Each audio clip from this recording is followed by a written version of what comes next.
Good afternoon, everyone. You are here at the House Appropriations Committee Transportation Environment Subcommittee meeting, and we will be hearing from 4 different agencies or projects today. The first one we're going to start with is the Public Service Commission. We will follow that by MDOT WMATA. Then we will do MDOT Maryland Aviation. Then we'll do the Canal Place Preservation Development Authority. So with Public Service Commission, we will begin with our legislative analyst, and whoever's here from PSC can come forward to the desk and be ready to reply. Thank you. You may begin. Thank you, Madam Chair. The operating budget for PSC in fiscal 26 increases by $1.6 million, or 5.5%, to a total of $30.2 million. PSC is primarily funded through special funds obtained through assessments on public service company revenues. Exhibit 1 on page 2, we have the overview of agency spending. Personnel expenses total $23.9 million, or 79% of the budget. Outside of personnel expenses, the largest single item in the fiscal 26 allowance is $1.8 million for outside subject matter experts and technical consultants. Exhibit 2 on page 3, we have the proposed budget change chart. The largest increase is in the area of regular personnel expenditures, which increases by $2.2 million. This includes an increase for salaries and associated fringe benefit costs and an increase to support 10 new regular positions. Contractual personnel expenses decreases by about $450,000 due to conversion of contractual full-time equivalent positions to regular positions. Moving on to personnel data on page 5. Fiscal 26 allowance authorizes 10 additional regular positions, a total of 175 positions. As of December 31st, 2024, 33 positions were vacant, which is about 20% of the total allowance. Out of these 33 positions, 4 positions have been vacant for more than a year. An additional 17 positions reflect new positions that were created in fiscal 25 that have not been filled as of that date. PSC should comment on the efforts to fill long-term vacancies and the status of recruitment for these new positions. Moving on to key observations 1, Exhibit 3 on page 6 shows the average residential electricity and natural gas prices. The residential prices for both electricity and natural gas has been generally rising for over the past 6 calendar years.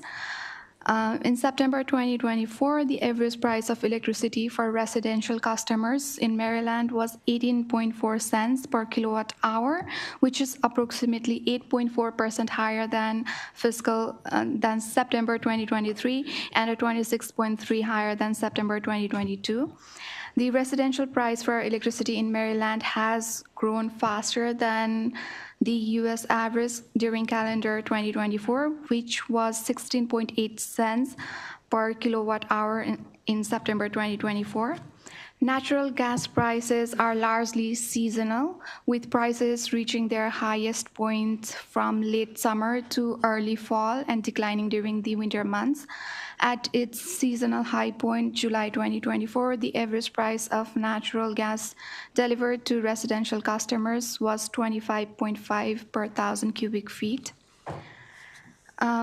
PSC reports monthly data by utility on residential utility terminations and arrearages on their website. However, PSC is currently working on their new portal for the data, and the data has not been updated since May 2024. PSC should comment on when the new portal will be available and the data will be available for viewing. PSC should also comment on the changes in residential utility terminations and arrearages since May 2024. DLS recommends adopting committee narrative requesting PSC to report data on terminations and arrearages. Exhibit 4 on page 8 shows the data on total dollar amount of outstanding arrearages for residential utility customers. for select Maryland utilities. During calendar 2023, arrearages increased during the first few months. However, they have generally decreased throughout the remainder of calendar 2023 and into calendar 2024. Exhibit 5 on page 9, we have the service termination for select utilities. Due to restriction on the circumstances in which a utility may terminate service during the winter heating season between November 1st and March 31st, utility terminations follow a seasonal pattern. Total utility termination in April 2024 was 14,883, an increase of 38.7% compared to April 2023. However, in May 2024, the termination was 0.5% lower than May 2023. Exhibit 6 on page 10, we have the third-party retail electric supplier enrollment. Since calendar 2013, supplier enrollment has declined each year, and as of October 2024 was 14.2%. PSC posts quarterly data on complaints against utility suppliers on their website. However, quarterly reports for the first 2 quarters of 2025 has not been published yet. PSC should comment on the length of time after each quarter ends before the reports are available to be published on PSC's website. Exhibit 7 on page 11, we have the monthly complaints filed against suppliers. PSC reported 514 complaints filed against third-party suppliers in calendar 2023 and 188 complaints filed in calendar 24 through November 2024. On page 14, we have a discussion on the Public Conference 56 initiated to oversee Federal Infrastructure Investment and Jobs Act. PC 56 required that each electric and natural gas public service company subject to jurisdiction of PSC file a monthly report containing a description of all projects for which federal IIJA funding has been sought. The first round of the Grid Resilience and Innovation Partnership included an award of $32.5 million to SMECO. As of September 2024, the award has been provided to SMECO. The second round of GRIP program funding was announced in November 2023. It includes funding of $50 million for Baltimore Gas and Electric, $50 million for First Energy, of which Potomac Edison Company is a subsidiary, for projects in Maryland and West Virginia, and $100 million to Exelon Utility for projects across 6 states. All 3 projects received grant under Smart Grid grants of the GRIP program. On page 15, we have the discussion on the status of planned offshore wind projects. In December 2024, the U.S. Wind Offshore Wind Project Construction and Operation Plan was approved by the U.S. Department of Interior Bureau of Ocean and Energy Management. The first phase of the project has an estimated commercial operation date of calendar 2029. On page 16, we have the operating budget recommended actions. DLS recommends adopting committee narrative, requesting PSC provide termination and arrears data. That concludes my presentation, and I'll take any questions you may have. Thank you. Chair Hoover, would you like to respond? Sure. Members of the Subcommittee on Transportation and the Environment, I'm Fred Hoover, Chair of the Maryland Public Service Commission. We appreciate the analysis of our budget and operations in response to the issues raised. The first one regarding vacancies. So the General Assembly has given us authority to hire individuals to undertake the new tasks that we're being asked to do each year. The difficulty has been that a lot of the people that we're trying to hire are in highly technical and highly competitive positions, and we're competing with the private sector, formerly with the federal government, and in some cases the counties. I mean, I've actually lost 2 individuals from the Public Service Commission to the WSSC because they pay better than the state does. And so it's been difficult for us to get qualified candidates just because of the difficulties with salary. And but we've been trying to work through that. There is a potential silver lining to the actions that are happening in Washington, D.C. that former federal employees may be available to us, so that may alleviate part of the problem. But it's been a continuing issue for a number of years. On the arrearage and termination data, some of this is sort of carryover from COVID. The commission during the COVID emergency actually had a blanket moratorium on termination of service until that emergency ended. And then the other year, they went back to the original policies that were in place for billing, collection, and termination activities by utilities.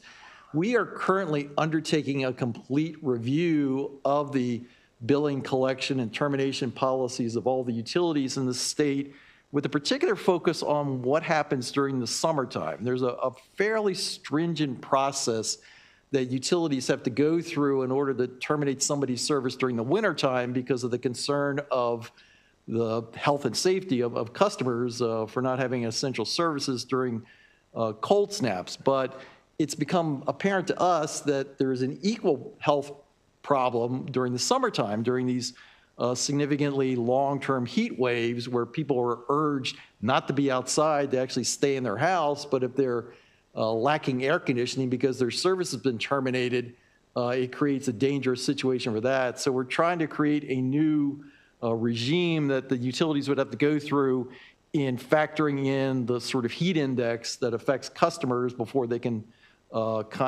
engage in terminations. And so the numbers that you're seeing will probably continue in that area, just because there is this disconnect between what customers can afford to pay and what the amounts are that are being charged. But utility services are one of the few items in an overall budget that actually has any kind of government control. I mean, there's no controls on gasoline, food, and to a large extent shelter. So, we've tried to sort of create policies that allow people to maintain their service. We encourage the customers to participate with the companies in regarding payment arrangements and those types of things to try to ameliorate that. But it's a difficult proposition. And I'm trying to think what the third issue was. Oh, third-party energy suppliers. So, as this legislature last year passed SB 1, which created fairly stringent consumer protections regarding retail energy suppliers. We are in the process now of implementing that bill. It includes a new relicensing requirement for the retail energy suppliers, and restrictions on things they could do on some of the pricing they did of their products. Does allow them a new opportunity to offer green energy products and some flexibility there. But we've been working with the industry and the other stakeholders to try to roll out this new process to make sure that we're cognizant of the changes that the industry is going to need to make to comply with SB 1, but also maintain the protections that the General Assembly established when they passed SB 1 last year. And so we're currently working through those things, and I've had numerous meetings with both the retail supply companies and their trade associations to try to work with them to make the process go as smoothly for them as it does for us, and eventually provide those protections that you established last year in SB 1 for customers. And with that, I'll respond to any questions. Thank you for that explanation. And we're going to open this up to questions from the members. But first, I neglected to say that we are honored to have Appropriations Vice Chair Delegate Chang with us today. And I believe that we have Delegate Spiegel, who would like to begin. Thank you, Madam Chair. Thank you for being with us today. Obviously, there's a lot of concern among the public in Maryland about the increase in retail ratepayer costs. There's a lot of complicated reasons driving that. We understand that PSC, as an institution, doesn't regulate aspects of supply and transmission and is limited to regulating distribution. But in terms of distribution, can you talk a little bit about what influence the PSC might have on at least some portion of the drivers of these cost increases that are concerning consumers, and what you've been able to do about it recently, and what additional resources you think you might need or that would be helpful to allow PSC to kind of maybe do a little more on that front? Thank you. So under what's known as the regulatory compact, the public utilities that operate in the state of Maryland are required to ask the permission of the Public Service Commission in order to raise the price of their product. And so they provide evidence to us, as to their cost of operating their businesses. And under the law, we're, required to allow them to recover for all the prudent expenses that they have incurred to operate their business, along with an opportunity to earn a rate of return, which is essentially the profit margin for them that they would have if they were in a competitive market. The costs that have been impacting businesses across the country that are in competitive operations are the same things that are impacting the public utility companies, because they essentially do the same sorts of things. So the inflation and the supply chain problems caused by various things have impacted them. When we do the review of their operations, we try to make sure that they're operating as efficiently as possible, but providing reliable service across the board. So we've, not only in the rate cases where we examine those things, but also there's sort of broad policy areas where we examine the costs that they incur in providing service. There's a whole separate proceeding that we have that examines the investments that they make directly related to reliability and restoration after storms. And so we're trying to evaluate how to make sure that they're making sufficient investments, that the system is resilient, particularly because climate change has a fairly significant impact on their operations. The really strong storms that cause a lot of damage impact them to a significant degree. And in fact, one of the problems has been, historically, it was hurricanes that actually caused a lot of the damage to the distribution network, which led to expensive reconstruction. But now we're seeing just regular run-of-the-mill summertime thunderstorms are violent enough that they cause significant impacts on the distribution network and therefore incur these costs. So we have a separate proceeding involving that and trying to maintain this balance of how much they need to invest in their system to make sure that it's reliable and resilient without overinvestment in that area. And it's always a tough call on that. The other issues that have affected them are some of the supply chain issues affected by world events and those things like that. So I think we've tried to, in a number of places, increase the scrutiny and the focus on the expense levels that they're doing. I testified the other day on a bill that actually would focus the STRIDE program, which is the sort of specified recovery mechanism that natural gas companies have for investments that they make in the natural gas distribution network to deal with safety concerns and leak prevention.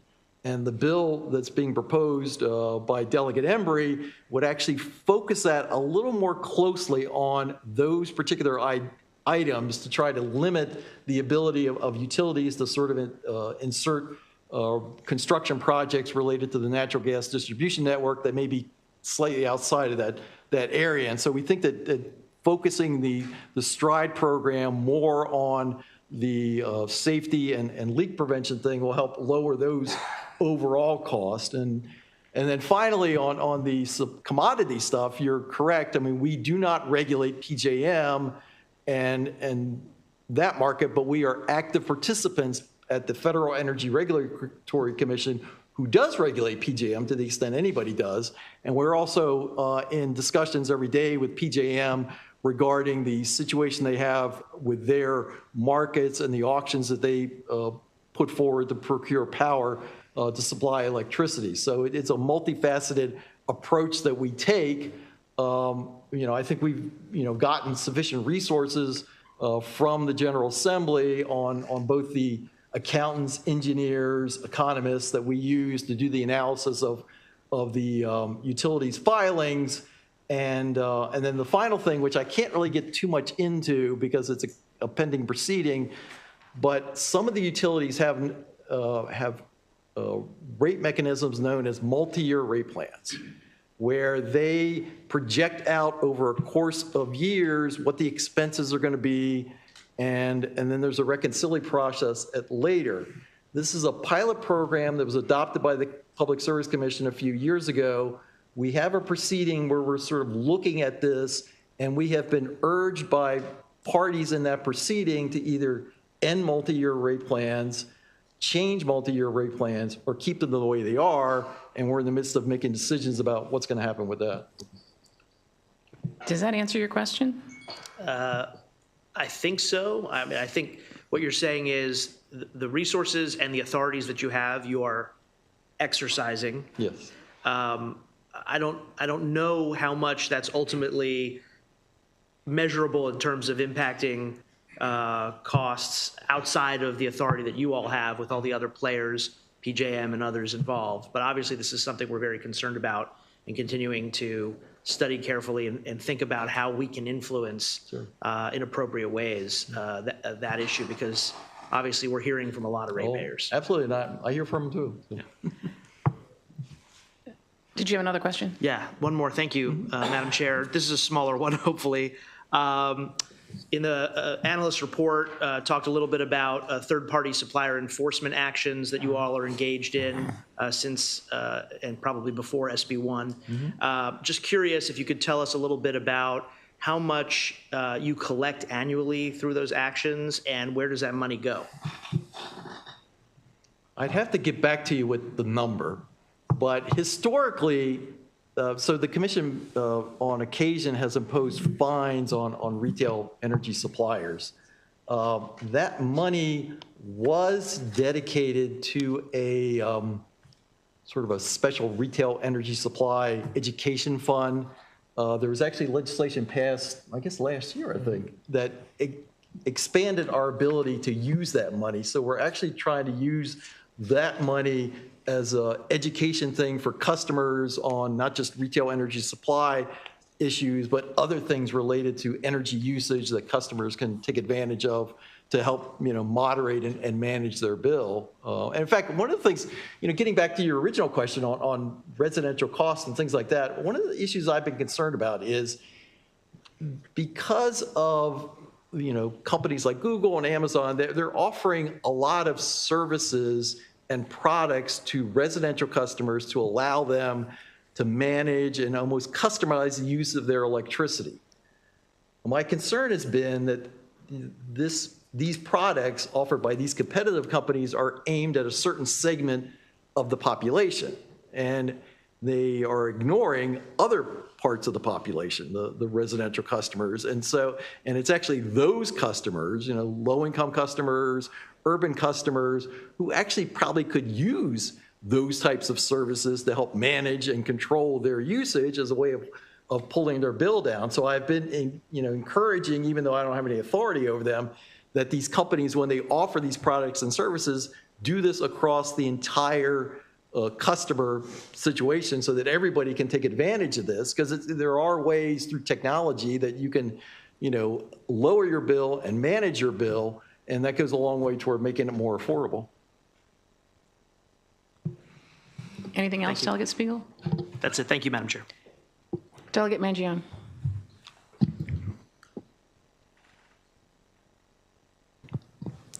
Thank you, Madam Chair, and thank you both. Thank you, Chair Hoover, for being here. I'm very concerned, I'm sure you're well aware, of the Maryland-Piedmont Reliability Project. I represent North Baltimore County, and I'm, for the record, completely opposed to the approval of that project. But I'm concerned about the actions and the reputations of some of the players involved with PJM and the company from New Jersey, PSEG, and their performance in many instances to me have been suspect, to put it politely, I guess you could say. And my question, number one, would be what resources does the PSC have available in terms of investigations into these companies?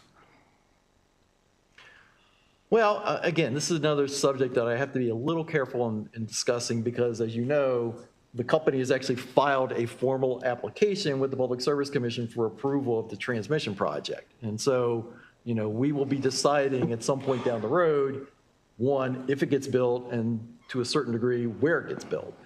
What we have done so far is that we have set the process in place to have a preliminary pre-hearing conference where all the parties that have an interest in this proposal, the applicant along with state agencies and the affected local areas will be, coming before us to start the proceeding. We also asked the Department of Natural Resources Power Plant Research Program, who is actually the sort of state overseer of these types of siting projects. So they coordinate the response by all of the state agencies that analyze this project for its impact on the state. We've asked them to make sure that the application is complete, that they've actually provided all the information that is required of them in order for us to do this analysis. I've had communications with Baltimore County, Carroll County, Frederick County regarding their participation in the project. I actually met with the lead group that has been raising concerns about this and discussed with them their participation in our process and have had a number of communications with them to sort of explain to them how the process works and things like that. So, as part of that, this will be a fairly long process. This is not a short process by any stretch of the imagination.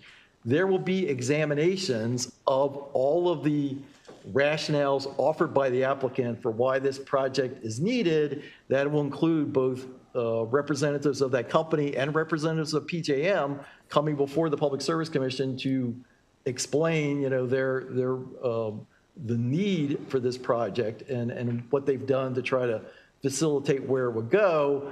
That'll also be, there'll be other presentations by the state agencies under PPRP, by the Office of People's Counsel, who represents residential customers, by these local governments it's being affected, as well as the organized group that is concerned about that. And then the final piece of the puzzle is we will hold public hearings out in the affected counties and hear from the residents who are being directly impacted by this project as to what they think about it. Great. And so then that analysis that you're going to come up with, is that going to be available before those, for the public to review and comment on before the actual public hearings? Probably, yeah. So, I mean, we haven't, again, because we haven't had the preliminary conference, that's usually where we do the schedule piece of the puzzle. So I can't exactly commit on all the dates because it gets worked out between some of the parties and us, but we will obviously keep this in mind. And, we're going to have at least one public hearing in the service territory. There's a potential that we could actually have another one too.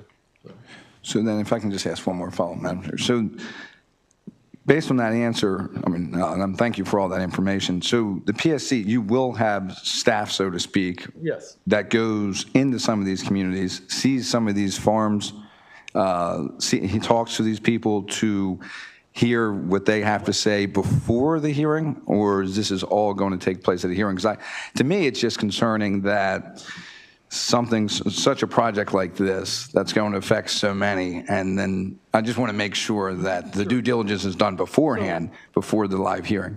Yeah, so it's a sort of a combination of the technical staff of the Public Service Commission who analyzes the project, but also there are actually 7 different state agencies that are involved in looking at this project: MDE, DNR, Maryland Energy Administration, Planning, transportation, I forget, but anyway, there's 7 different agencies that also will be examining this, and part of that does involve actual field examinations of people going out to look to see where the route is and things like that. And issues will be raised before us regarding the appropriateness, not only of the project itself, but where it's going and impacts that it has on, you know, the environment, the aesthetics, the historical and cultural aspects of that part of the state. So it's a really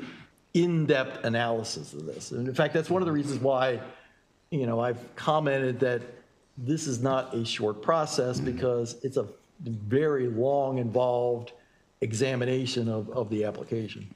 And that's great. I'm glad to hear that, because I really think for such a project, I mean, it's very important, whether it's the PSC or whether whoever those different players are, you know, that they're seeing firsthand what I would say is the destruction that this is going to cause and this project is creating amongst a number of communities, as you said, Carroll, Frederick, North Baltimore County. And I'm glad that that's going to happen before the vote for the application. So thank you for your answers, and thank you for being here. Sure. Delegate Edelson. Thank you, Madam Chair. Thank you, Chair Hoover, for being here. Appreciate your work and your guidance and information to us. I had 2 questions for you. One is to follow up on Delegate Spiegel's questions about energy prices. Everything that I heard you say reflected on national and global trends, as I recall, impacting the energy market.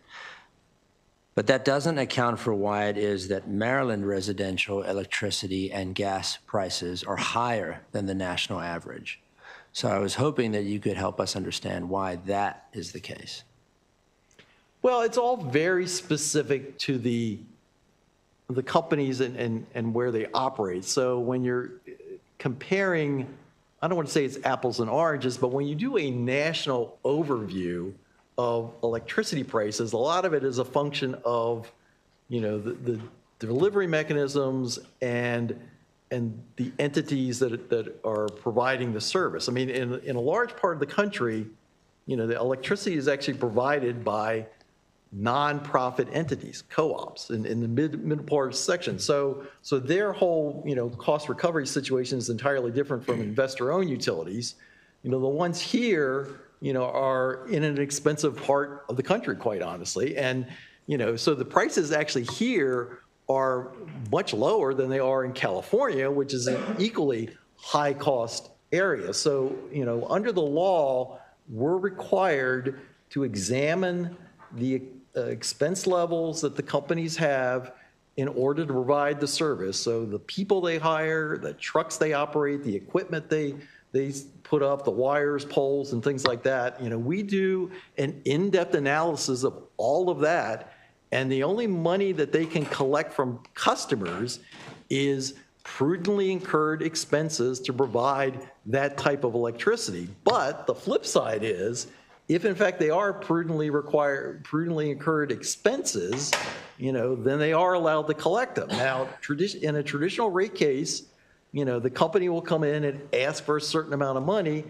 They never get exactly what they've asked for. You know, because we get independent recommendations from the Office of People's Counsel and our own technical staff as to what those things ought to be. We work through that list of items to determine what is the right cost on that, and then the final analysis comes with the rate of return. Some of that has actually been affected by interest rates and overall economic conditions, because these companies compete with other companies for capital from the investment community. And so, you know, they're entitled to, under the Supreme Court rulings, they're entitled to a fair rate of return in order to cover the investments that they make, both in money they borrow and in stock that they sell on the stock market. So there's a lot of moving pieces in the process. And, you know, unfortunately, to a large degree, it is impacted by national and international expenses. You know, at some point, those economic factors will change, and, you know, potentially rates could come down. I mean, that did happen in the early 80s as a result of the reductions in high interest rates from the late 70s.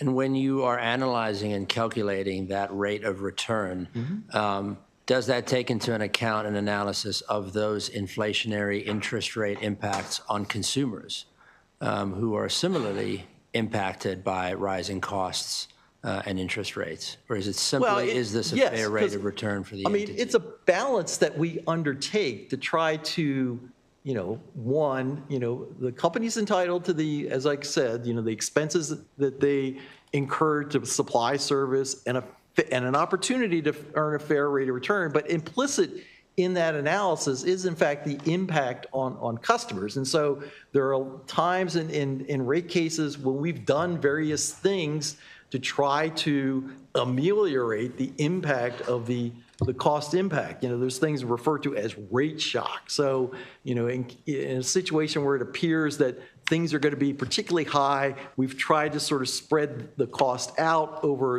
a time period that, may delay to a certain degree the utility's recovery of it, but it ameliorates the impact on customers. And in fact, one of the proceedings we have ongoing right now at the commission is an examination of creating potentially a lower rate for certain classes of customers that have this difficulty in paying the bill that actually would be a little less than what some other customers are being charged as a way of trying to deal with the energy burden question.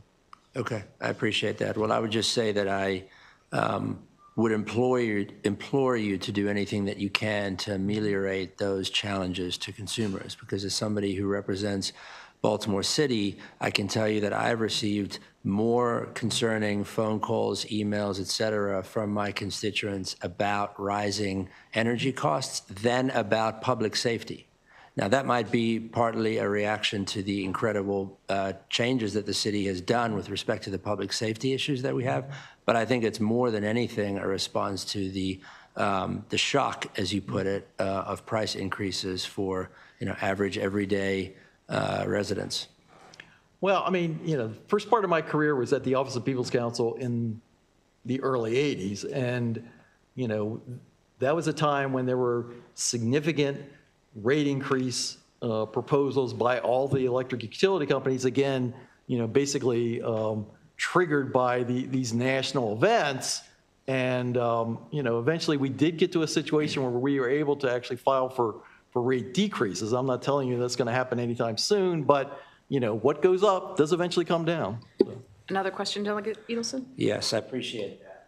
One more question is about the third-party retail electric supplier market. Looking at the data from our excellent budget analyst, it seems as though there's been a pretty sharp decrease in complaints regarding third-party suppliers from 2023 to 2024. It also appears as though there's been a pretty sharp decrease in enrollment in the third-party retail electric supplier market, frankly, over the last 10 years. A lot of the reason why the impetus for passage of SB 1 last year was the considerable amount of complaints and, frankly, the unscrupulous way that many third-party suppliers were entering the market and taking advantage of unsophisticated consumers. I was hoping you could sort of comment on that for us, because the balance that we have to strike is making sure we do everything to protect consumers while at the same time doing everything we can to have a robust, vibrant marketplace, which will also drive down costs. Well, I think the two things on that. One, my predecessor as chair, Jason Stanek, was the one who started the increased enforcement activity against the retail energy suppliers as a result of a lot of complaints from customers. I think the reason why people have been moving away from retail energy suppliers is essentially they've been voting with their checkbook to go somewhere else, just because some of the proposals that were pitched to them were found out to be not good. And what we've tried to do and what we intend to do through SB 1 is to eliminate some of the predatory commercial activities that some of the retail suppliers engaged in. Now, a number of them have decided to leave the jurisdiction. I suspect that as a part of this relicensing process, where we're going to look at all these guys again, that's going to eliminate a few others. And so hopefully once the dust settles on the new regulatory regime, then companies will come back into it, because I do think that there's a significant opportunity for them in the green energy sector for them to offer products and services that customers will be interested in, and that they can, recoup some of that without engaging in some of the tactics that some of the others did in the past. So. Understood. Thank you so much, Mr. Chair. Delegate Metzger. Thank you. Thank you, Madam Chair. I appreciate you folks being here today. My distinguished colleague asked both my questions that I was really going to ask, but I'll just follow up by saying I live in an aging population area in Essex and Dundalk, and I probably have had literally at least 500, if not more. Delegate, do I eat or do I pay my bill? And I really need to figure out, we need to come together and get these rates down. I'm talking to a lady that lives 3 doors from me, has a 2-bedroom house, and it's just her. And her electric bill and a gas bill was $500 and some dollars. The lady turns her lights out at dark. She goes to bed. She gets up early. If there's no lights, she can't afford to turn the lights on. So we need to, I implore you to check that out. The second part of my question, or another question altogether, is when you're talking about looking for employees, what kind of employees are you looking for? Well, as I mentioned, the General Assembly has passed a number of pieces of legislation that give us new responsibilities, new authority. Some of those entail fairly technical areas of the business. And like one example is cybersecurity. We've been given new responsibilities to make sure that the public utility companies are, safeguarding their systems from being hacked from the outside. Now, the people that try to hack the utility grid are not the typical ransomware people that go after schools and hospitals and things like that. These are actually terrorists and nation-state people trying to cause havoc by disrupting the utility grid, which if they succeeded, it would. And so we have a whole new division of folks that are working with the utilities on making sure that their grids are hack-proof, so to speak. And so those people are fairly hard to come by, because lots of people are trying to hire them, and it's a specialized expertise. Some of the increased responsibility that we've gotten related to environmental issues and climate change issues, again, those are fairly technical folks that we need to bring on board with specialized expertise. And so we've been trying to hire them over the course of the last few years. So it's a hard competition that we have, primarily, I think, geographical, because of the competition with all the other entities in the Baltimore, Washington area. Then the other question I have is, can you give me some examples of what kind of complaints that you have been receiving? And the complaints has come down, but what kind of complaints are you getting? Regarding the rates or Yes. other issues? Well, in general, you said you have a list of service complaints. So, I mean, so they come in sort of 2 boxes. One are complaints that are filed with the Public Service Commission regarding billing collection practices of residential or of regulated utility companies, BG&E, Pepco, and those folks. So we sort of work out arrangements on that. On the retail supplier thing, it's usually been activities that the company's engaged in that were violations either of the laws or regulations that regard what they can do. I mean, there's a set of, even before SB1, there was a set of requirements that a retail energy supplier was supposed to do in order to sign up a customer. And so you had situations where they would, switch customers without their consent. They would sign up a customer without giving them all the terms and conditions that related to the contract that they were signing, and then the person wouldn't find out until they got some bill from a retail supplier that was twice what they had been paying before. There was some marketing things, this was particularly true in parts of Baltimore where, some of the retail energy suppliers would hire an independent company to go door to door to sell their product. And they would actually have this iPad thing that, so there wasn't really any paper or anything like that. And they would talk to people at the door to try to get them to agree to these contracts. And so that became, a real concern on our part that they were, A, misleading people, and B, trying to take advantage of them because of this easy access to signing people up. So they actually came to my house. Oh, okay. Well, so I know exactly what you're talking about there. But they dealt with Mrs. Metzger, my redhead, so that was not a pleasant experience for them. But I have to come back to we need to really, my seniors are hurting. I agree. Yeah. And it's something where, as part of this, this one proceeding that we have that we're trying to maybe create a whole new rate that will apply to certain customers, that should help.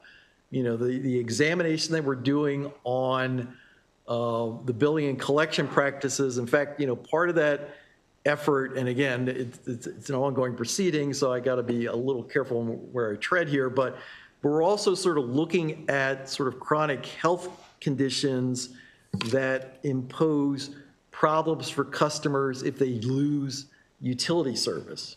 So there's a potential that we're going to try to create a whole set of regulations related to those types of situations. So again, we're trying to keep a situation where people maintain these essential services most of the time, even if there's problems in paying the bill. But it's a balancing act that we have to go through on that. Chair Hoover and Delegate Metzger, do you have one wrap-up question? No, ma'am, I'm fine. Okay. I think we've covered a lot of time with PSC, and it represents the concern of the General Assembly of the electric and gas bills that many people are getting in at least part of the state with increased rates.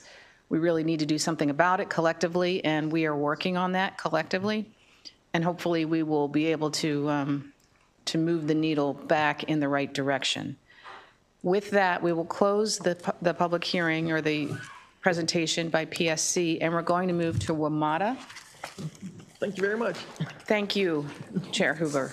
And we have Legislative Analyst Steve McCullough here. Steve, given that we are really over time now, if you can cover this in as much detail as possible, but as little long-winded as possible.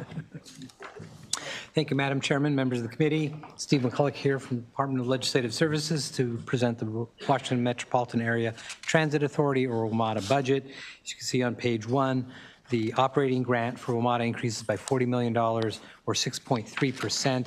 I will note that this is $21 million higher than was assumed in last year's fiscal forecast. However, the out years of the forecast show a decrease of over $218 million in total operating grant funding projected for WMATA. So it suggests that they're getting a handle on their fiscal cliff, and that the increases they received last year and this year may have helped stabilize as they move forward to identify sustainable funding. Turning to the managing for results on page 5, beginning on page 5, you can see that first chart on annual ridership. Ridership continues to increase. There are 42 million more trips in 2024, representing 21% increase over the year before. On the page 6 are the performance measures. This shows revenue miles, passengers per revenue mile, and then expenses both per passenger and revenue mile. I'll just say that operating costs on per revenue mile and per passenger trip were down in 2024 compared to 2023 for both Metro Rail and Metro Bus. So those are trending in good directions. On page 7 is the fare box recovery. And again, similar to the increase in ridership, which helps out on the fare box side, you can see that the fare box recovery rate hit 23% for Metro Rail in 2024, which was a large jump from the previous year. Page 8 shows the overview of the agency spending, shows both the capital and the operating budgets and the share that Maryland is expected in the current budget to pay. You can see that it's about 50-50 operating capital. On the Maryland side for capital, 14.6%, but I will note that that's a little lower due to the timing of the Maryland contribution for the base capital, and I'll show that in a little bit. On the operating side, the Maryland share of operating is about 27%. Just noting on the bottom of page 8 and the top of page 9 that there are some assumptions in the budget. The implementation of the Year 1 Better Bus Network, which has 11 more routes in frequent service, new connections to transit, jobs, and other key destinations, and midday increases to midday, evening, and weekend service. And then on the rail side, their operation of the Yellow Line in 2 patterns, with half the trains terminating at Greenbelt and half terminating at Mount Vernon Square, expended hours on all of Metro Rail's system, and then also Silver and Red Line trains along certain segments being offered at super peak hours. So there are service improvements in the 2026 budget as proposed as well. Page 10 shows the expenditure for the operating budget by category. The total fiscal 2026 operating budget for WMATA is about $2.5 billion. You can see that personnel, about 70% of their operations, and that increases by 8.3%. So overall increase in 26 over 25 is a 7% increase for WMATA's budget. Exhibit 6 on page 11 shows the operating revenues that support WMATA's operations. They have their own fare box and other miscellaneous revenues, advertising, parking, et cetera.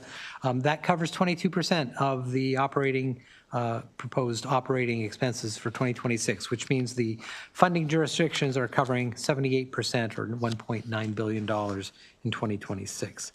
The capital program discussion begins on the bottom of page 11. Exhibit 7 on page 13 shows the Maryland Consolidated Transportation components that make up the Maryland capital grant for WMATA. You can see that at the bottom, I'll just point out the base capital, which is made up of the first 4 lines. In current law, there's supposed to be a 3% increase over the prior year. In 2026, it actually decreases by 0.5%, but that's really a timing issue, and you can see that in 2027, instead of a 3%, it's a 6%. The average annual over this forecast period is 3%, so it does comply with the intent of statute. On page 14, Exhibit 8, shows the 6-year capital funding sources. You can see the state and local contributions cover almost half of that, with the federal contribution providing $3.9 billion or 32%, and then debt covers the remaining 20%. Exhibit 9 on page 15 shows the 2026 capital budget totaling $2.4 billion by category. You can see the rail cars, the rail systems, et cetera, how that 26 is expected to be expended. On page 16, Exhibit 10 shows the capital funding by source, and then shows the Maryland components thereof. As you can see at the bottom, Maryland contribution expected of $351 million in fiscal 2026. Exhibit 11 compares the WMATA budget with the Maryland allowance. Because of the timing issues, right now the WMATA budget is only a proposed budget, will not be approved by the board until after the session. So there's always a little disconnect in terms of what the estimates are, and this kind of gives you the variance, and you can see that there's a $5 million shortfall in the Maryland budget compared with what the WMATA proposed budget suggests Maryland should cover. If that is the approved budget at the end of after session and that level is approved, MDOT would issue a budget amendment to bring in the additional funds that were needed. If the proposed budget decreases and WMATA's the Maryland budget is too high, then those excess funds would cancel at the end of the fiscal year. On page 18, one short issue is just to bring to your attention that back in June of 2024, WMATA, along with the Washington Council of Governments, began a joint initiative it's calling DMV Moves, with the goal of creating unified vision and sustainable funding model for the entire region's transit network. The task force that they've convened is working towards developing policy recommendations and a final plan by May of this year. And we've just asked WMATA update the committees on that effort. The recommendations that are on page 19, both for the operating and capital budgets, it is to concur with the governor's allowance. Thank you, Mr. McCullough. And we have Randy Clark, the general manager for WMATA here. Would you like to proceed?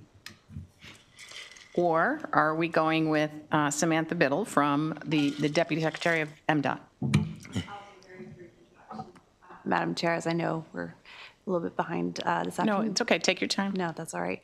So good afternoon, Chair Watson, members of the committee, and thank you to Vice Chair Chang for joining us here today. For the record, Samantha Biddle, Deputy Secretary of Transportation, joined here today by Randy Clark, General Manager and CEO of WMATA, and thank you again to Steve McCullough for yet another well-prepared analysis. So this past year, we've seen large achievements on the WMATA system, including strong ridership gains, as noted by Mr. McCullough, and continued delivery of fast, reliable, and safe service. We're looking forward to more accomplishments in the system in the upcoming year.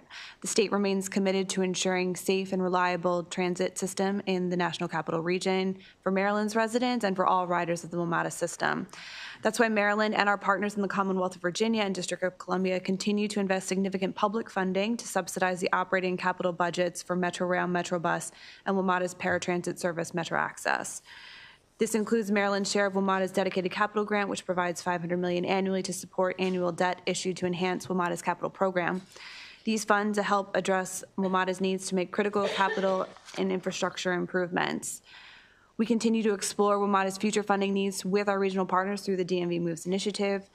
Hundreds of thousands of Marylanders do rely on WMATA's transit offerings for their transportation needs, so it's important for the state to help ensure that these citizens, as well as others living through the National Capital Region, have access to safe and reliable transit. Now I'll hand it over to General Manager and CEO Randy Clark for his update. Well, thank you, Chair Watson. Good seeing you and all the delegates. Thank you for having me back today. And the Deputy Secretary Biddle, thanks for that introduction, and obviously the collaboration we have with MDOT on quite frankly, a daily basis. I know you're short for time, so I don't want to be overly repetitive, so I can go through a couple quick highlights and then obviously any questions. The basic gist is WMATA in the last year, we've had a really good year. I really want to appreciate Mr. McCullough's analysis. It's pretty thorough, as you all know. Really highlights a lot of things, including ridership. We actually led the country, so we led the United States in rail ridership growth for actually 2 straight years, so about 60% growth rate over 2 years. We led the country in bus ridership growth over the last 2 years as well. So we're really proud of that. We have the highest customer satisfaction in the history of the agency, 92% in rail, 83% in bus. We still got a tad of work to do on the Metro Access side. A little bit of, we changed some contractors and some other aspects around that. But overall, driving in the right direction on what people think about their service. From a safety point of view, crime is down 40% year over year. Last quarter was the lowest crime quarter we've had in 5 years. So we're very, very proud of all of our efforts around that. Fare enforcement, when I got here, we had a gate issue. We replaced our gates. Between the gates, new enforcement measures in DC, a lot of campaign work, public awareness work. Fare evasion on the rail system is down about 82%, and we are starting to see some progress on the bus side as well. We are also seeing better revenue from passenger ridership, which is really important. So both distance of trip and volume of trips. So we do have a WMATA proposed budget. Next week we'll have our board meeting. We'll have a revised budget for the board's consideration to look forward to anticipated board budget approval late next month. Also want to highlight just overall safety. There's in our industry there's a thing called the National Transit Database. It really compares statistics of things like collisions and derailments and injuries. We are leading the country on being the safest rail system, again, in the country, so we're really proud of that effort. I do appreciate what Steve mentioned on DMV Moves. There's a big collaborative effort across the the region. I think everyone knows WMATA, from a governance financial point of view, is a very complex way that Humpty Dumpty's kind of put together. There's a lot of participation, including you have colleagues in the House of Delegates that are part of that. Chair Corman is a good example, is very involved in that. So we just appreciate everyone's involvement. It is a very complex piece. That real effort is focused on how to restore a lot of the lost purchasing power. So a lot of the good work in the region did in 2018, 2019 on dedicated capital was really important. It's why we're running such good service today. However, it lost a lot of purchasing power because it was not indexed. And I think that is the larger conversation to make sure that these investments are sustainable long-term so we have the predictability of investment. With that, again, lots of things at WMATA. We're really working really hard every day to improve the organization and proud to move the region. But welcome any questions or further information we can provide. Thank you. And I will just begin briefly by talking about the fare evasion, which was a topic last year. And we had a joint chairman's report request, which you all did submit to us. And in that response, by putting the measures in place that you put in place over the last 18 months, it says that we have reduced our fare evasion by 82%. Can you explain how you came up with that number? Yes, Chair. So our sensors on our gates, so on the rail system, it's all fixed, closed system, unlike bus, which is a little harder to track, or say in a Baltimore situation, the light rail side. So all of our gates have pretty sophisticated sensors that would really detect if two people are going together, someone is jumping over a gate, things of that nature. Not 100% accurate, but very, very close. And then we have a verification process with an algorithm that really kind of decides how much of these error codes are truly errors versus fare evasion. So that is how that number really got determined. So the gates are clearly, I would say, the number one aspect, but we've also really increased enforcement. That deterrence at the gate line itself matters, and just the public awareness overall. So all those components together have really driven that down. So how does that 82% translate into dollars? Yeah, so where do we see that in your financials? Well, you wouldn't. It's not a one-to-one ratio that way. So, because it's not like a, if you will, like a laboratory experiment. Try one thing and see how that works. So during the year, we have a very significant continual growth in ridership. Plus, we have all of these fare evasion tactics that we're working on, plus the types of riders that are coming back. So as we see, for instance, more federal workers come back, federal workers usually all have federal transit benefits. So there's really not an incentive for any federal employee to evade fare because it's being paid for by their employer. And then some of those trips are higher distance fares. So you put all that together, overall revenue is actually, right now we're outperforming budget, which is good. Last year we did that a little bit as well. So we have, next week at our board meeting, we're gonna likely increase our forecast for FY26 on passenger revenue, and again in our 2-year business plan for FY27, which will further put downward pressure on the tri-state subsidy. So you can't specifically measure the dollars coming back from decreasing fare evasion, but that all goes into the same pot, is what you're saying? Yes, more or less. So we obviously have theories around, hey, this probably equaled this %, but it's more methodology than exact science on it. Thank you. Delegate Edelson? Thank you, Madam Chair. Thank you, Mr. Clark. Great to see you. Ms. Biddle as well. Thanks for the excellent presentation. By the way, glad to see you're doing better. I know you had surgery a while back. So. Yeah, thank you. I appreciate that. Yeah, glad to see you're doing well. I wanted to ask you specifically about the DMV moves task force, and you mentioned the importance of the capital funding that you get, and that going back to 2018, that's been a huge lift. But really, in order to sustain and improve things going forward, it needs to be indexed, and we have legislation before us this year to do that. Personally, I believe we should be indexing all of our transit investments, and appropriations going forward, so that all the different modes have that ability to invest. The challenge that we have, obviously, is that we also have a $3 billion shortfall that we need to solve in the budget this year. And so if we're going to index something and increase that appropriation, we either need to cut something or we need to add more revenue. One of the items that the DMV moves references is that it's looking at requisite funding mechanisms. So I'm wondering if you can comment on any of those that we might be able to look at as ways for us to increase revenues to invest in the system. Yes, well, first of all, thank you, Vice Chair, and thanks for the question. So I guess one, I would start off with, it's certainly not the WMATA General Manager's role to tell people what revenue mechanism they should take. That is, quite frankly, the work that you all do, the governor and others. And of course, it's very complex because we have 3 states to figure that out. Chair Corman is moving a bill. We very much appreciate his, continual leadership on Metro topics. That does a partial of the purchasing power kind of topic because, as you're aware, there's 3 funding capital sources at WMATA. There's the old capital agreement, which is indexed. There's PREA. PREA is the federal government's $150 million component, which is matched by the 3 states. That has actually never been indexed, and that has actually lost the most purchasing power because it's the oldest. Then there is the dedicated funding that was done 2018, 2019, which was not indexed. So Chair Corman's bill would address a part of it, but it certainly wouldn't do the entire restoration and rebaseline that is truly needed. With that said, every agency will always have a state of good repair that they're never going to meet. There's no agency in the world that has every bridge 100%, every roof at a school, you name it. So there's funding, and then there's the execution limitation. Us, just like everyone else, would never be able to. We couldn't. If you gave us $10 billion tomorrow and said do everything you want, we couldn't do it all because we have to run the system as well and the capacity.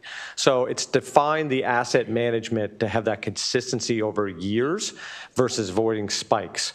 So what we're really trying to identify in DV moves is WMATA, we've identified about $500 million of savings in the last 2 years, which is a very significant amount of money, and most of that is to help recapitalize our capital program. So, because we continue to use some preventive maintenance capital to fund operating, which is not a good practice. So these new revenues, as the chair brings up, is helping push that down so that preventive maintenance can go back into capital. But we will hit a cliff in FY29 on our lost purchasing power. So that $500 million will continue to come in, but it'll just be there for debt financing versus pay-go or for debt capacity. So in 29, our program is going to be, give or take, $2.3 to $2.5 billion, and it's going to go down by, I think in 29, about $1 billion. So then if that happens for multiple years, then we're going to go back to having track fires, potential derailment, things that are inconsistent that lead to potential safety reliability issues. So what DMV Moves is trying to do is identify sustainable funding sources that grow proportionally to the expenses needed, and that's predictable. So we run a 6-year CI, capital investment program, plus our 10-year outlook, and long-term we want to get to a full life cycle analysis that's like kind of more 20, 25 years. We have that projection, again, knowing that we're never going to be able to do everything. On the revenue side itself, there's been some work done, obviously, and there's been some discussions at the task force. There's all sorts of mechanisms. There's everything from people have talked about a regional tax. So there's a consistency and delivery around that.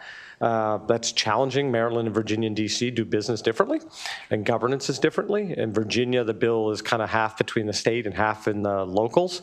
Here it's, in DC, there is no local in the state. There's been talk about a combination of a variety of revenue sources. So again, I don't think that's necessarily WMATA's position to talk about.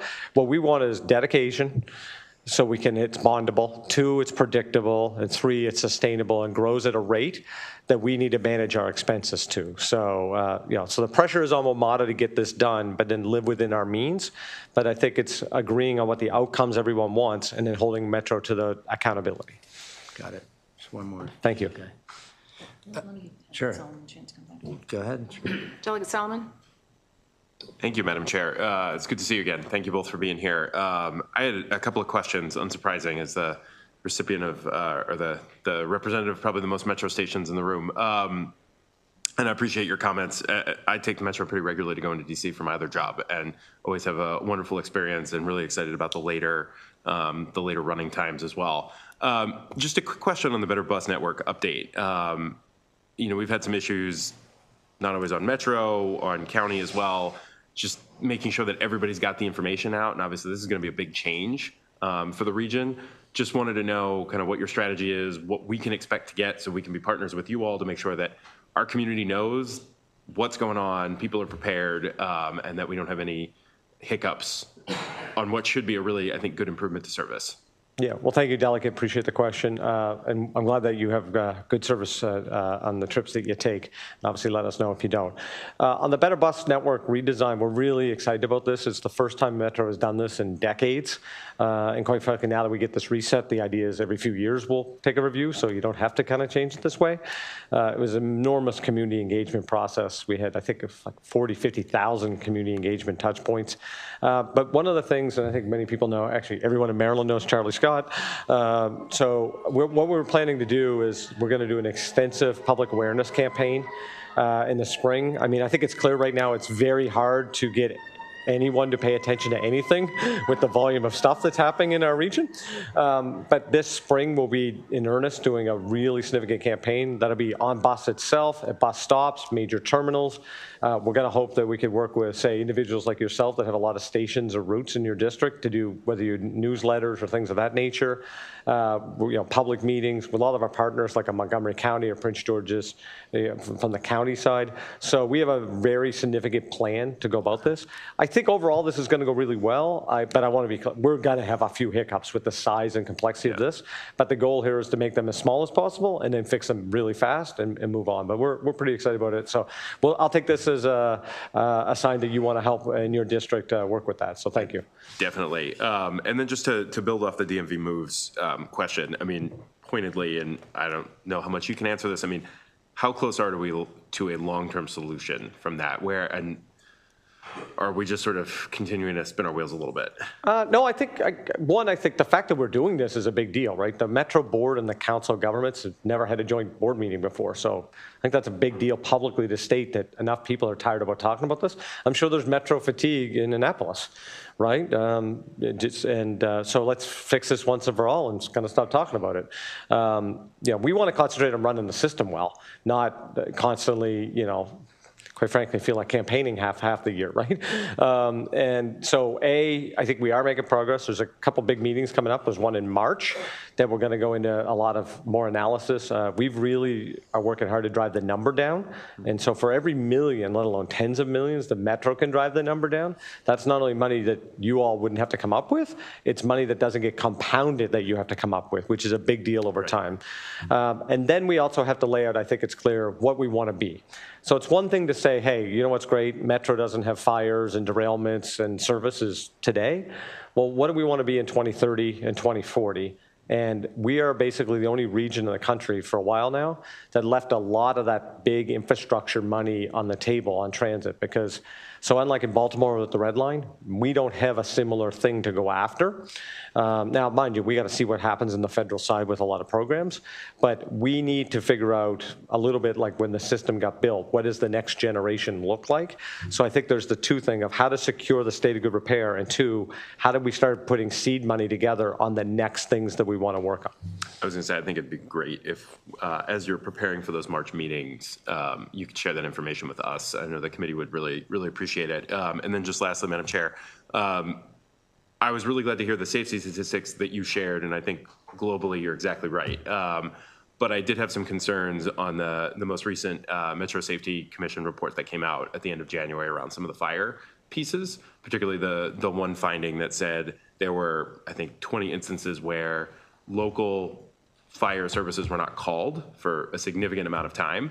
And then there were a whole host of other findings in there. Again, I want to highlight the fact that that commission report pointed out that so many things have been improved since the last one, since 21, and obviously nothing is ever going to be perfect, but was wondering if you could comment specifically on the lack of communication to local fire services and maybe what the overall plan is. I think the commission gave you all a month to come up with a plan of action on mitigating some of the other findings in there. Yeah, well, again, Delegate, thanks for the question. So one, we are trying to have a collaborative relationship with the WMSC on all topics related to Metro Rail safety. I think it's clear that we've enhanced safety pretty significantly. Again, national statistics would prove. I would say it this way, before I get to the specific one. The most unsafe rail system in America is 1,000,000 times safer than anyone driving to this building today. So again, just reiterate, no matter what you hear on or see on Twitter, because transit, if there's a thing on Metro, we are A block news because it's great clickbait. The most unsafe transit system is way safer than every highway in America. It's just statistically true. With that said, we from time to time may have a fire smoke incident. Almost always they are very low voltage, could be a cigarette in a trash bin kind of thing. It's not like back in the teens where there was very significant, arcing insulators. A lot of that was caused by water and just state of repair work. My predecessor, now Secretary Wiedefeld, worked with everyone and created that dedicated funding. I think it's made a big difference on that. I want to give him kudos for that. With that said, I will push back a little bit on that particular finding of WMSC. I would take disagreement with that. We have very good procedures that are audited.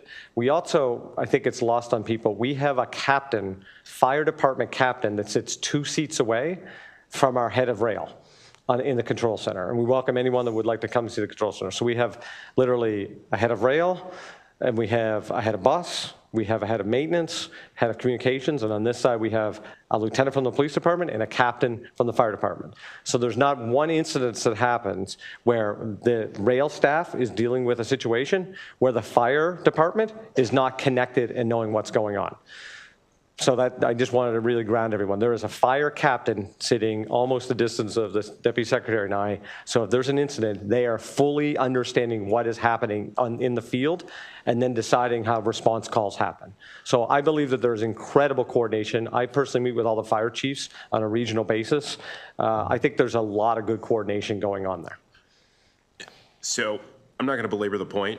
That's in black and white in the report, so maybe we can follow up on that. I don't know where the discrepancy is, if it's maybe somebody locally is not making the call to the command center, but just, again, would love to see the after-action report on the corrective measures. Thank you. Thank you, Madam Chair. Thank you, Delegate. Delegate Edelson. Thank you, Madam Chair. Quick question on sort of project decision-making. So we heard a bill earlier this week in the Appropriations Committee from MDOT about plans to rethink how we do project prioritization with relation to MTA and SHA. So that bill wouldn't impact WMATA, obviously, but the idea is to have a certain set of criteria that would be utilized when determining which projects get moved forward at MDOT in the capital program, obviously. As we analyze the merits of that bill, I think it's helpful for us to be able to have a sense of how other agencies do those kinds of prioritization decisions.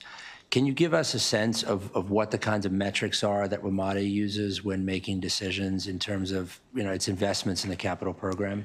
Yeah, thank you, Delegate. Got a really good question. So I've been around the transit industry now at 3 different properties, 3 different agencies, and I can hands down say Metro has the most sophisticated capital analysis and delivery program I've seen in the industry. Plus, I've been to probably 150 agencies, so we're pretty.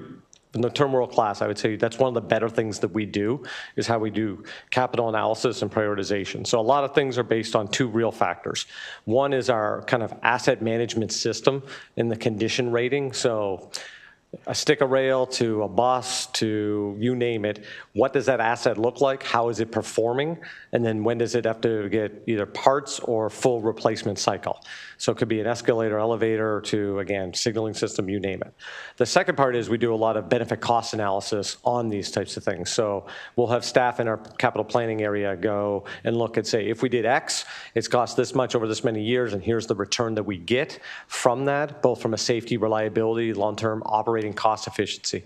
So what we're really trying to do is not only drive state of good repair, safety, reliability of the system, we want to also, a good example is if there's a 40-year-old fridge, we clearly got to replace that fridge, but how do we replace that fridge with a fridge that will all maybe use less energy, to your last conversation, and things of that nature. So the second part of that is we don't really have a lot of variability in our program in relation to everything is state of good repair modernization. So unlike MTA that may be thinking through Red Line, which is an expansion, and I'm not really familiar with the highway side in Maryland that much, but we have 0 expansion. We really have no nice to haves.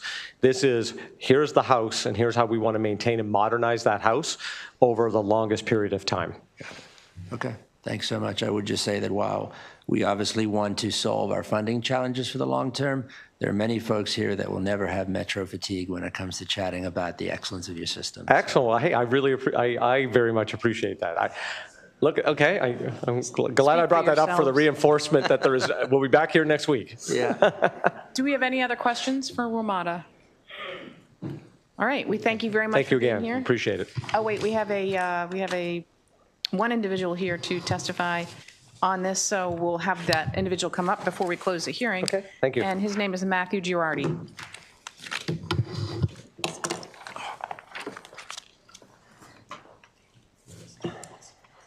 And you have 2 minutes, Mr. Girardi. I'll keep it brief. Thank you.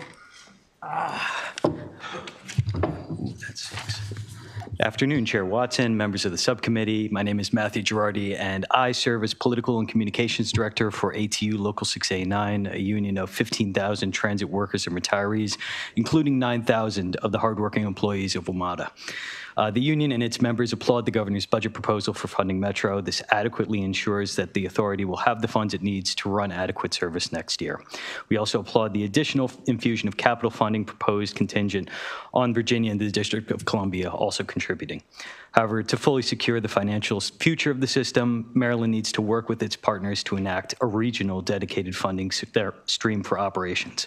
Last year, unfortunately, the authority covered up, as you heard the general manager say, some of its shortfalls through transfers from preventive maintenance funds, and let us state unequivocally, major transfers from preventive maintenance invites catastrophe, right? Putting Metro's technical soundness on lease to cover the bills of today is a colossal gamble that puts us all in jeopardy. Trading safety for service should never be a consideration.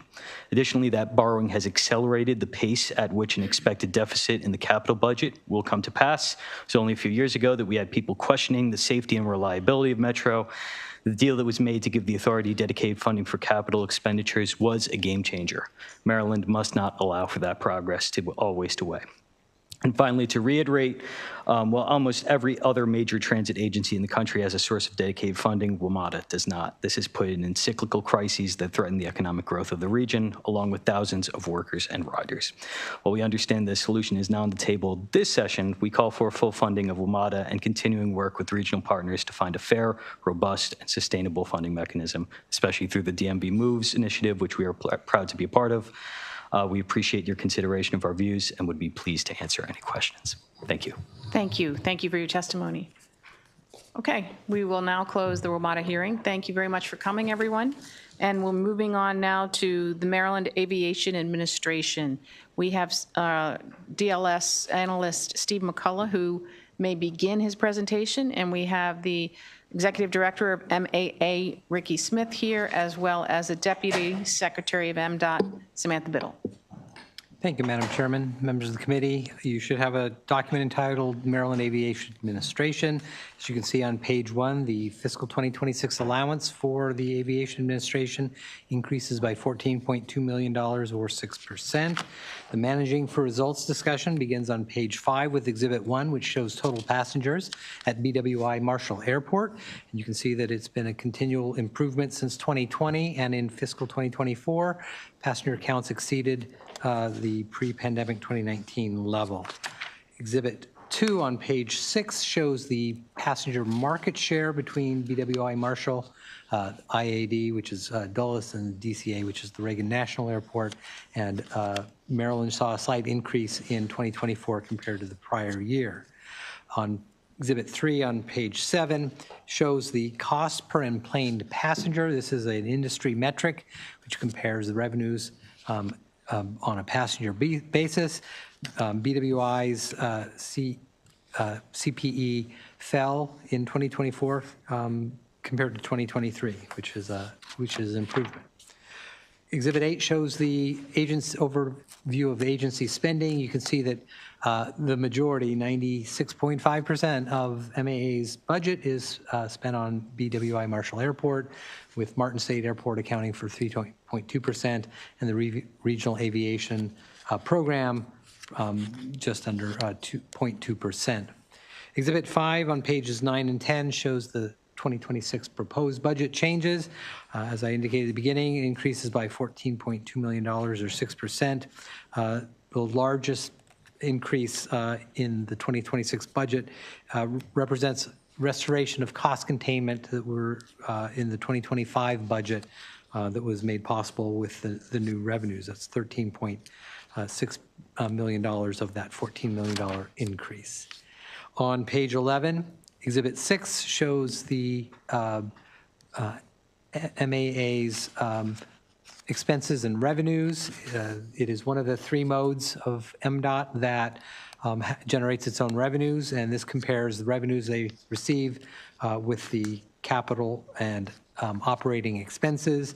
MAA covers its operating costs through its own revenues, and in fiscal 2026 is actually forecasted to cover its state capital costs as well, with a net income even after capital of $22.3 million. In terms of page 12 shows the personnel. There is one operating budget position and one capital position. I will note that consistent with other modes, we are recommending that the operating position, new PIN, and funding be denied, and that MAA seek to reclassify an existing vacant position instead. On page 13, Exhibit 7 shows discretionary grants that MAA has received through the Infrastructure Investment and Jobs Act, or IIJA. They've received 3 grants in the last year, totaling $21.8 million. The PAYGO discussion begins on the bottom of page 13, and Exhibit 8 on page 14 shows the 6-year programmed capital spending by investment category. You'll note that there is a significant drop-off in spending after 2026. We'll note that they are wrapping up and completing their largest ever capital project with the baggage handling AB connector project, and that explains to a large extent that drop-off. The fiscal 2026 allowance is shown in Exhibit 9 on pages 15 and 16 and totals $322.2 million in total funding, which includes other funding which does not flow through the state budget. On page 17, Exhibit 10 shows the cash flow changes. There's an $8 million decrease between the 2025 budget as introduced and the current 2025 working appropriation. The project changes explaining that are shown in Exhibit 11 on pages 18 and 19. The 2026 allowance drops by $40.7 million compared to 2025 working. Those project changes are shown in Exhibit 12 on pages 20 and 21. On page 22 shows the first year funding. As you are all aware, beginning in January 2023 CTP, MDOT was required to show projects that are receiving first year construction or construction or design funding in the CTP. Exhibit 13 shows that for MAA's 2026 budget, $36 million or 11% of their capital program is first year funding. Those projects are shown on pages 23 and 24. The recommended action on page 25, as I noted, was to deny the funding and PIN for the new operating position and suggest that they reclassify a vacant position instead. The PAYGO recommendation is to concur with the governor's budget. I will point, just because this is out, has been a topic in prior years, there's an update on page 26 regarding the BWI Marshall Airport concession contract. I will note that yesterday the Board of Public Works did approve that contract, so there is now a new contract, which is with the was the previous vendor was the awardee of that new contract. Deputy Secretary. Good afternoon, Chair Watson, members of the committee, Vice Chair Chang. For the record, Samantha Biddle, Deputy Secretary of Transportation, joined here this afternoon by Ricky Smith, Executive Director and CEO of the Maryland Aviation Administration. And we appreciate the opportunity to be here today to discuss the Maryland Aviation Administration's budget. Thank you, as always, to Steve for his hard work to prepare today's analysis. Maryland's aviation assets are an integral part of the state's transportation network. Public use airports across the state help support a dynamic economy and offer important services for residents and businesses. The MAA works to help enhance operations, improve passenger experience, and maintain the safety and efficiency of all of our facilities. Those facilities facilitate the seamless movement of people and goods, but also drives economic growth, attract business investments, and support thousands of jobs. Mr. Smith will provide specific details, but we are supporting critical capital projects that enhance our airport while providing innovative improvements for our partners.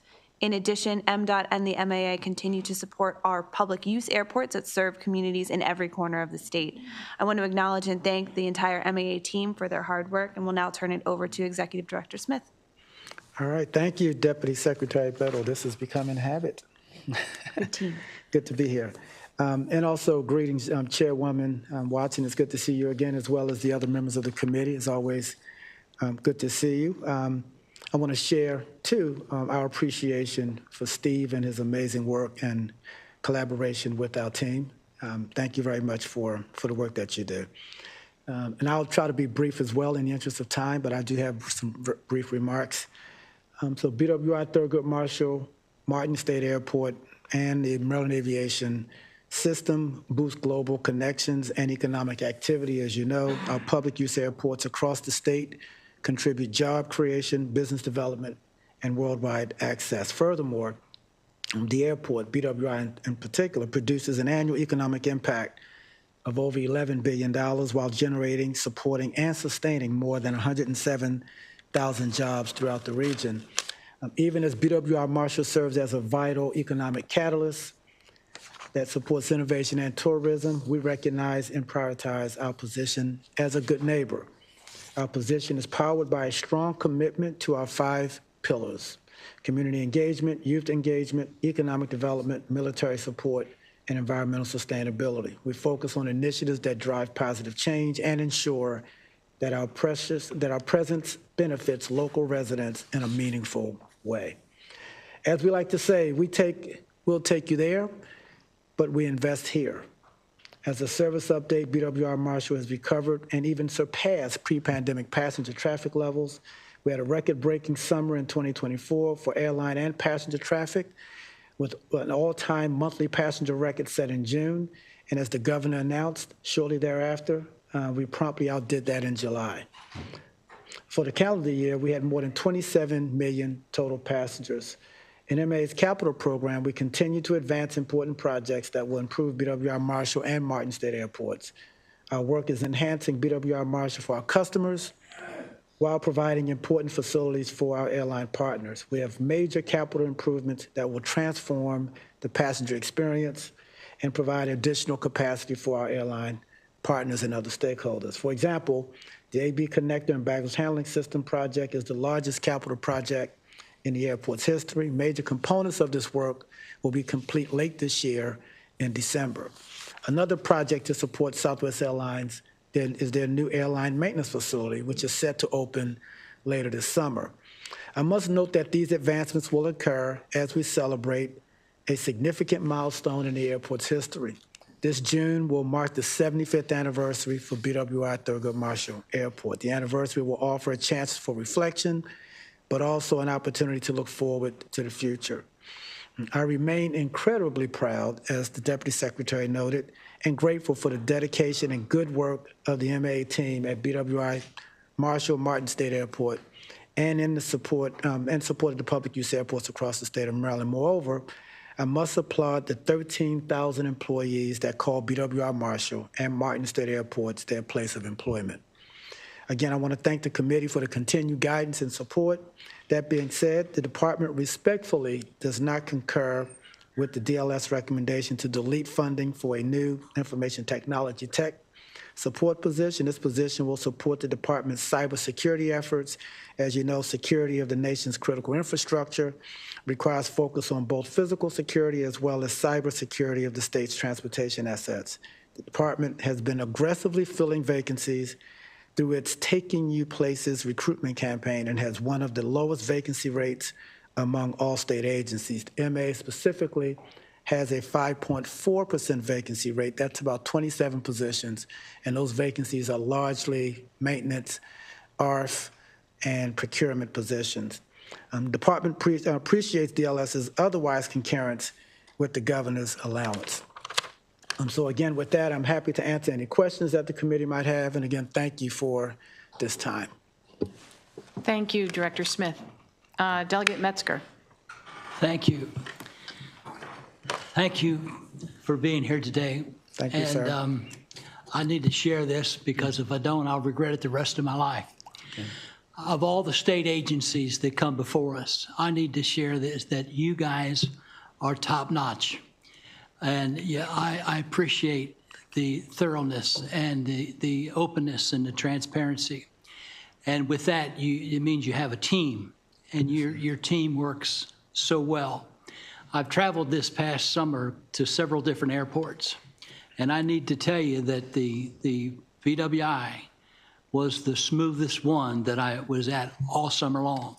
And by the way, you have the best bathrooms ever. So I need to share that. But I want to ask you a question because it came up recently with the tragedy in Washington, D.C. How are we with air traffic controllers? First of all, thank you for the compliments. I agree with you. It is truly a team effort from the top of the department all the way down to every employee in the organization and the 13,000 people that work there. So thank you for your compliment. The tragedy in D.C. was largely an airspace issue, and airspace is managed and controlled by the Federal Aviation Administration. We are not aware of any staffing challenges with our air traffic control tower. We do know, however, that the air traffic control system across the country is trying to catch up to fill much-needed vacancies throughout the system across the country. We, again, however, are not aware of any staffing challenges at BWI Marshall. I bring up the air traffic controllers because I'm sure you're aware that we're working with community college to get the building out front and Martin's. And if we get that, we can be able to train air traffic controllers right there. Yes. And I think that would be a significant milestone. I do know it takes, 3 years to learn air traffic control. And just before you even get up to in the tower, you have to have the radar and all that technology. So I just want to ask you, do you think that's a good strategy move for us to move forward on air traffic control students? So Delegate, absolutely, there's a dire need for more air traffic controllers, and Maryland, there couldn't be a better place than Maryland to train those future air traffic controllers. There's also a need for aviation mechanics. Yes, that's also on the board. So the Secretary, we work very closely with the Secretary to prepare a project that I'm sure is near and dear to your heart. You'll see that on the next Board of Public Works and Part 2 in March. And so we're very excited about that opportunity. Yeah, I worked real hard with that. So I know you did. Thank you, Madam Chair. You're welcome. Delegate Mangione. Thank you, Madam Chair, and thank you both for being here. And I agree. I mean, I've never had a negative experience in my time at BWI, but and it sounds like you're doing a lot of capital projects to help with the customer experience. I have no idea how this works, but how would you? How does the MAA collaborate with the actual airlines themselves to kind of enhance because you hear about it on the news, not necessarily at BWI, but especially around, of course, the holidays. So I won't count the holidays, but there were some issues with airlines across the country having long wait times, lots of cancellations. So how do you, as an agency, collaborate with the actual airlines themselves, opposed to just the capital improvements to kind of enhance the customer experience and reduce, delays, cancellations, or is that not really in your hands? It's really in the airlines themselves.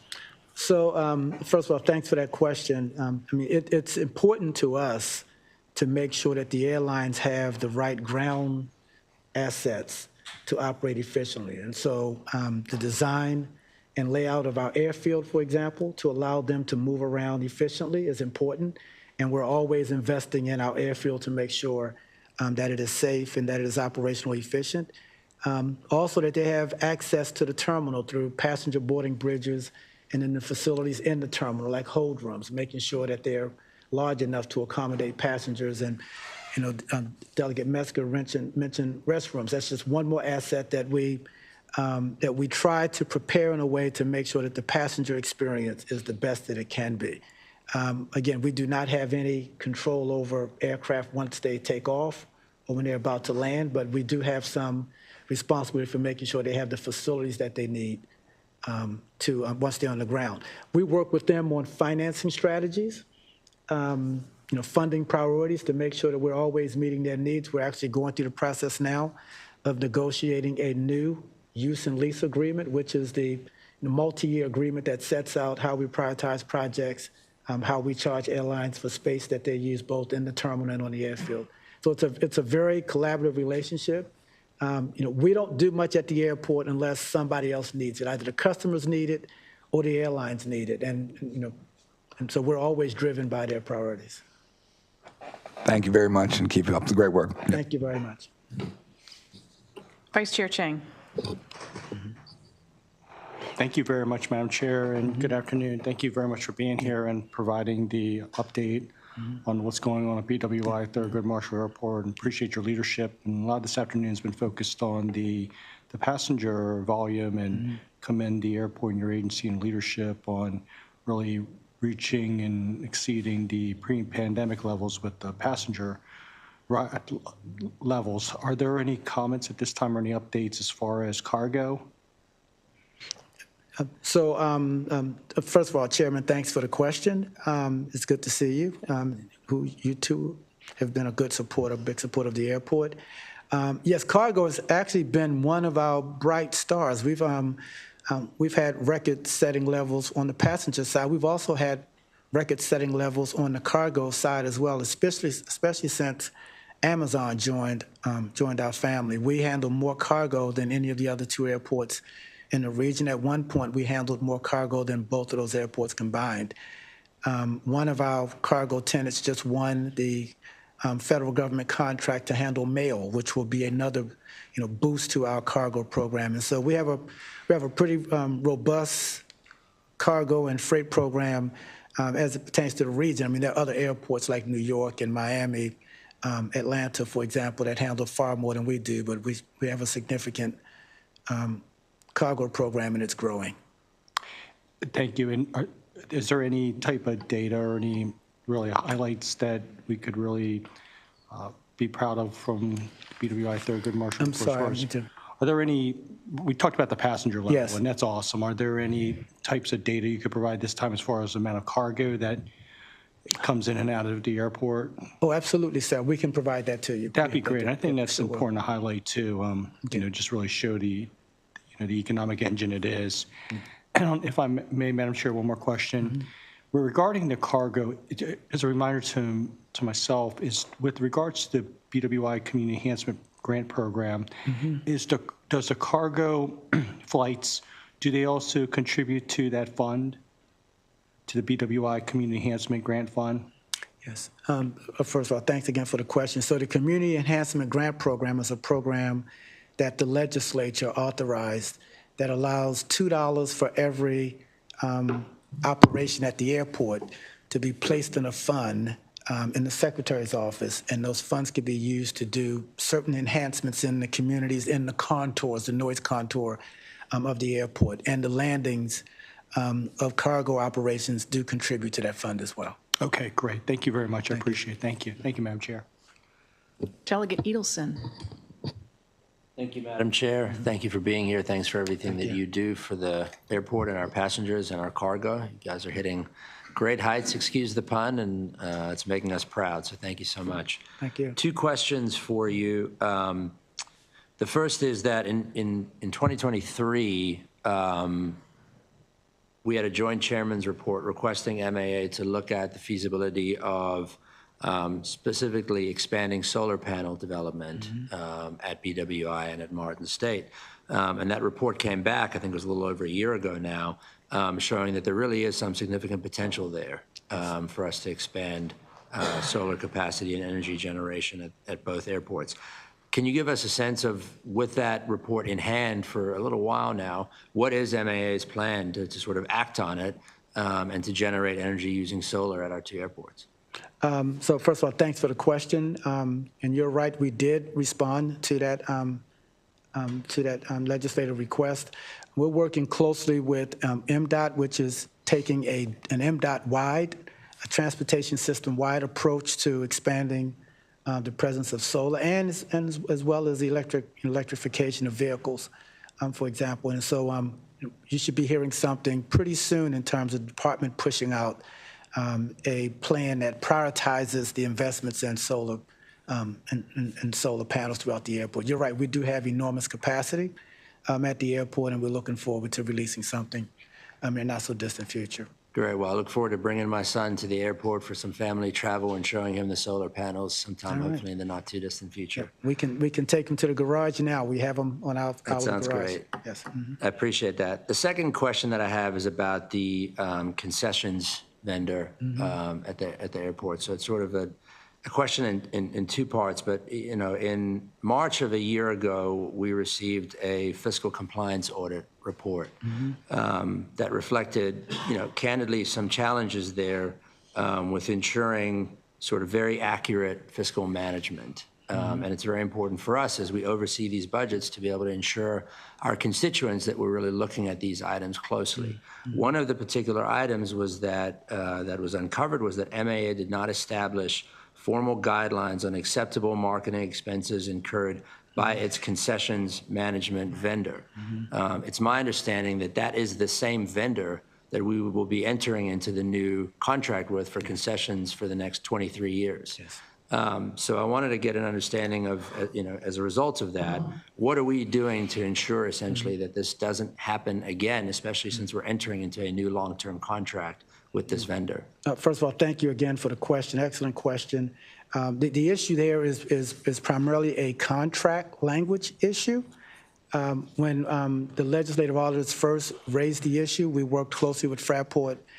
There was a portion of the funds that were spent that were just grossly inappropriate. They reimbursed the fund for those expenses. There were other expenditures that were permitted by the contract language.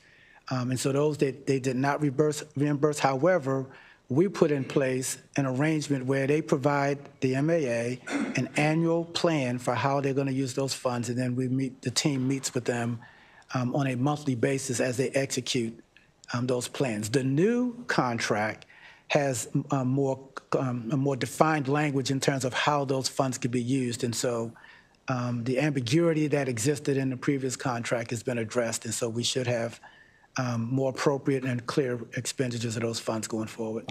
Appreciate that. As a contract lawyer, I love to hear that. So I appreciate that. One more thing is just, with this new vendor, it's been a pretty long, or same vendor, I guess, long and at times painful process, but we're here now. I'd love to get a sense of, for the average traveler coming through BWI Airport, how will your experience or that person's experience change as a result of the improvements that the vendor is going to be making on the new contract? So like any other mall, you have great concepts that meet the needs at a particular time, but the marketplace evolves, public interest evolves, and so our program should evolve as well. Right now we have, I'll say, a mediocre program because it's an old and stale program. Many concepts that were very popular years ago are not as popular now. This new program will allow Fraport and its subtenants the ability to make investments in new concepts, make refurbishments in existing concepts, and align our program with the modern day needs and interests of our public. There's some concepts that are just national brands that will remain. There are others that are, quite frankly, they're stale and they will be replaced. And so we think the customers will see a much more vibrant program that better reflects their current day interests, and that will drive sales, that will drive revenues to the airport. Great to hear. Thank you so much. Thank you, Madam Chair. Last call for questions. Okay. Thank you both very much for being here. Thank you. We appreciate your time. Our best to the secretary. And we are going to move on now. Oh, wait, we have one person who wants to testify to this hearing. And so that would be Brian Goodman. If Brian Goodman is here, he can come forward.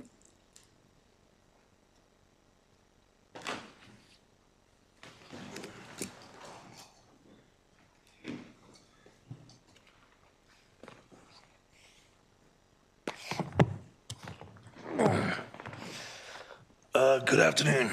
Good afternoon. the Chair and Vice Chair and members of the Budget Committee. My name is Brian Goodman, the proud president of ASME Local 174, which represents the hardworking employees of MDOT, the Maryland Aviation Administration. As we continue to serve and support the vital aviation the infrastructure of Maryland, it has become increasingly clear that our current equipment is insufficient and outdated. Many of the tools and resources necessary to perform our jobs properly and safely are in urgent need to upgrade and replacement. Our workforce relies on specialized equipment to maintain the highest standards of safety and safety and service at Maryland's airports. However, the outdated equipment currently at our disposal does not meet modern demands, which places a strain on both our operation and the employees who work diligently every day to ensure our aviation system functions smoothly. From safety inspections to ground equipment, up-to-date and reliable equipment is essential for our success. We must invest in the tools and technologies that will support our employees and their mission. The state must find ways to raise revenue for new, updated equipment, enhance the safety of Maryland's airports, improve the working conditions for our staff, and ensure that we remain competitive with the changing demands of the aviation industry.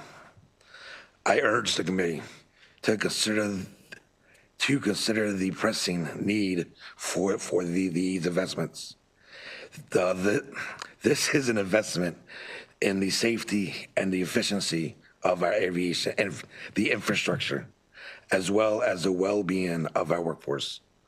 Thank you for allowing me to testify for you all.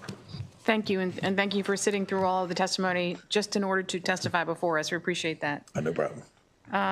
Anyone else? No one else is here to testify for the Maryland Aviation Administration. So now we will move on to our last item of our agenda, which is the Canal Place Preservation and Development Authority. And we have Samuel Quist with us to provide the budget analysis from Legislative Services, and we have Deirdre Ritchie here as the Executive Director who may come forward. Go ahead, Mr. Quist. Thank you. Good afternoon. The budget for the Canal Place Preservation and Development Authority increases by approximately $61,000 or $865,000 in total. On page 2, the overview of agency spending shows just under half, about 47% of the budget supports the agency's personnel expenses. The remainder of the operating expenses, the largest share is contractual services for facilities maintenance. And on page 3, under the proposed budget change chart, you can see that the largest change is an increase of $38,000 for personnel expenses. Operating expenses increased by a net total of $23,000, the largest share being contractual services for facilities maintenance. A summary of the personnel data for the agency is on page 4. There are 4 total positions in the agency. And on page 5, the key observations section provides an update on the River Park at Canal Place project.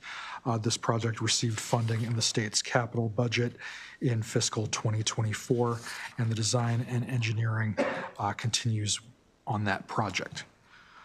Lastly, on page 9, for the operating budget recommended actions, DLS recommends to concur with the governor's allowance, and that concludes the DLS presentation. Thank you. Thank you. Well done. And we will now move to Ms. Ritchie. Good afternoon, and thank you for having us here today. And we thank Sam for all his help with our analysis, and we do concur with the governor's allowance for our budget for 26. I just really wanted to update you all on the River Park project, how far we've come since last year. We did hire a Maryland-based project management firm that has been incredible and has really helped us move the project along as far as providing the technical experience we need to write RFPs, and they've been writing grants, so we don't have to rely so much on the general fund or the budget. So right now, we have a request for proposal out to do the engineering and design for all the land-based amenities on our River Park project. That bid will be awarded in March. We put a request for proposal out for sediment testing as part of the dam removal project, but we have to rebid that. That came back a little bit too high for us.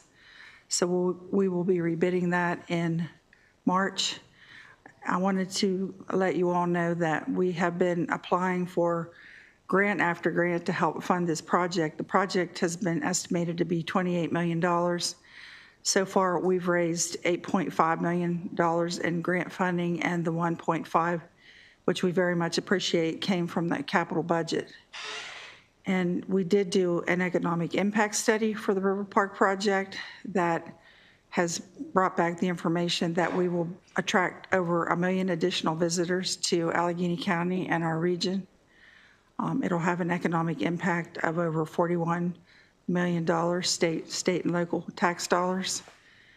And we want to bring to your attention that this isn't just a recreational project, it's also a water quality project because we're going to be removing contaminated sediment from the North Branch of the Potomac River, which is a direct tributary into the Potomac and then Chesapeake Bay. And it's also a fish quality or fish passage project.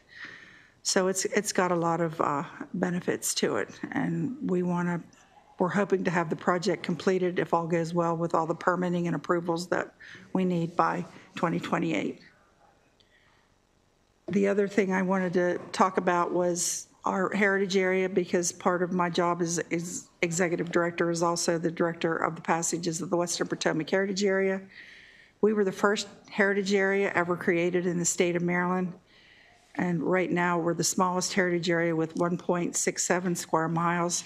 We're in the process of expanding that heritage area into all of Allegheny County, which will be over 300 square miles. Our economic impact right now, being just a small heritage area, is over $19 million. So when we expand, it'll be a great economic impact to Allegheny County and the state of Maryland.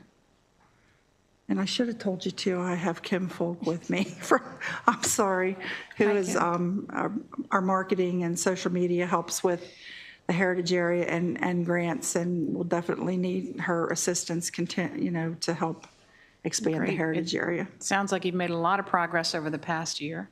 Do we have any questions? Okay.